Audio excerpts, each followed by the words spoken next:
৯৯টা murder, কল্পনা করা যায়? ৯৯ জন মানুষকে সে নিজ হাতে হত্যা করেছে।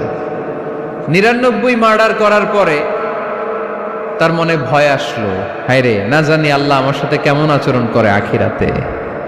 আমার তওবা আছে কিনা কপালে জানি না, আমার তো ক্ষমা নাই, কি করব আমি? তো সে লোকজনদেরকে জিজ্ঞেস করলো, আমার ক্ষমা আছে কিনা, এটা কে বলতে পারবে? আমাকে আল্লাহ মাফ করবে কিনা? তারা সবাই বলল, এই এলাকায় এক আল্লাহর ওলি আছে, তার কাছে যাও। সে আল্লাহর ওলির কাছে যেয়ে বলে, ও আল্লাহর ওলি, আমি ৯৯টা হত্যা করেছি, ৯৯টা মার্ডার, আমার কপালে ক্ষমা আছে কিনা তুমি একটু বলো। আল্লাহর ওলি কই, কি বললা? ৯৯টা মার্ডার? হায় হায় সর্বনাশ, তোর কোনো ক্ষমা নাই। এবার যে মার্ডার করছে ও কয়, আমার যেহেতু ক্ষমা নাই, তোরে বাঁচায় রেখে লাভ কি, তোরেও দিলাম শেষ করে। এবার সেঞ্চুরি করে ফেলাইছে। কথা বুঝতেছেন? আমার যেহেতু ক্ষমা নাই, তো তোরে বাঁচায় রেখে কি লাভ, তোরেও শেষ করে দিলাম। এবার সেঞ্চুরি। সেঞ্চুরি করার পরেও ভয় আছে না নাই অন্তরে?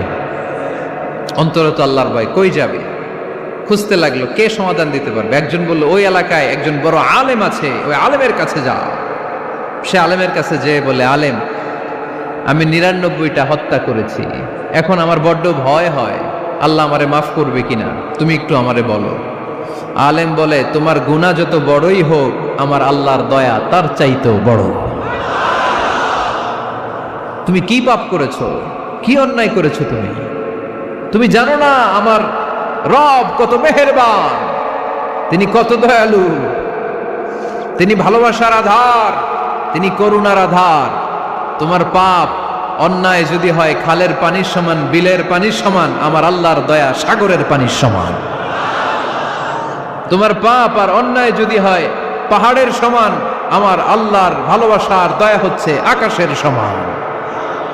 তুমি যদি তওবার মতো তওবা করতে পারো, ক্ষমার মতো ক্ষমা চাইতে পারো, চোখের পানি ছেড়ে, চোখের পানির বড় দাম, চোখের পানির মধ্যে বিশাল কারিশমা, এটা আল্লাহ খুব পছন্দ করে। 2 ফোঁটা পানি আল্লাহ পছন্দ করে। এক, জেহাদের ময়দানে শহীদের গা বেয়ে ঝরে পড়া রক্তের ফোঁটা। 2 হচ্ছে অনুতপ্ত বান্দার চোখের পানির ফোঁটা। বান্দা যখন অনুতপ্ত হয়ে চোখের পানি ছেড়ে কাঁদে, তার চোখের পানি চোখ বেয়ে, নাকের ডগা বেয়ে মাটিতে পড়ার আগেই ওই অনুতপ্ত বান্দার সব গুনাহ আল্লাহ মাফ করে দেয়। সে জিজ্ঞেস করলো, আমার ক্ষমা আছে কিনা? আলেম বলে, আছে, ক্ষমা আছে। তওবার মতো তওবা কর, তাওবাতান নাসুহা, তওবার মতো তওবা করলে আল্লাহ ঠিকই মাফ করবে। সে এতটাই অনুতপ্ত হলো, এতটাই, সে আল্লাহর কাছে ক্ষমা চাইতে শুরু করলো। আলেম পরামর্শ দিল, তুমি যে এলাকায় থাকো এলাকাটা ভালো না, এলাকাটা ছাড়ো, এখানে সব ডাকাতদের এলাকা, তুমি একটা ভালো এলাকায় যাও, ওখানে যে তওবা করে ভালো মানুষ হয়ে যাও। সে নিয়ত করে কাপড় চোপড় গুছিয়ে ভালো এলাকায় যাবে। ঘর থেকে বেরোয়ার সাথে সাথেই মালাকুল মাউত চলে আসছে, তার রুহু কবজ করে ফেলছে। এখন রুহুকে নিয়ে যাবে। ফাজাআত মালাইকাতুর রাহমা ওয়া মালাইকাতুল আযাব, রহমতের ফেরেশতারাও আসছে, আযাবের ফেরেশতারাও আসছে। রহমতের ফেরেশতারা বলে, না না, সে তওবার নিয়ত করেছে, যদিও তওবা করতে পারে নাই, যদিও ভালো এলাকায় যেতে পারে নাই, তওবার নিয়ত করেছে, অনুতপ্ত হয়েছে, ক্ষমা চাওয়ার চিন্তা করেছে, আমরা তার রূহ নিয়ে ইল্লিনে রেখে দেব।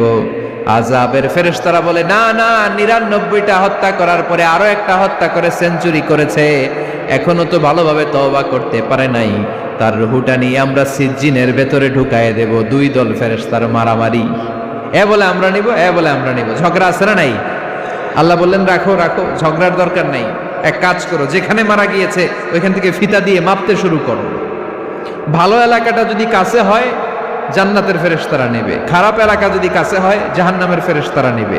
খারাপ এলাকা তো একেবারেই কাছে, ঘর থেকে বেরোয়ার সাথে সাথে মৃত্যু হয়েছে, আর ভালো এলাকা তো অনেক দূর। আল্লাহ জামিনটারে আদেশ দিলেন, জামিন, এই অনুতপ্ত বান্দার জন্য তুই ভালো এলাকাটা কাছে চলে আয়। ভালো এলাকাটার জামিনটা তুই সংকুচিত হয়ে যা, যদিও ঘর থেকে বের হয়েছে একেবারে কাছে, খারাপ এলাকা হাজার হাজার মাইল দূরে চলে যা।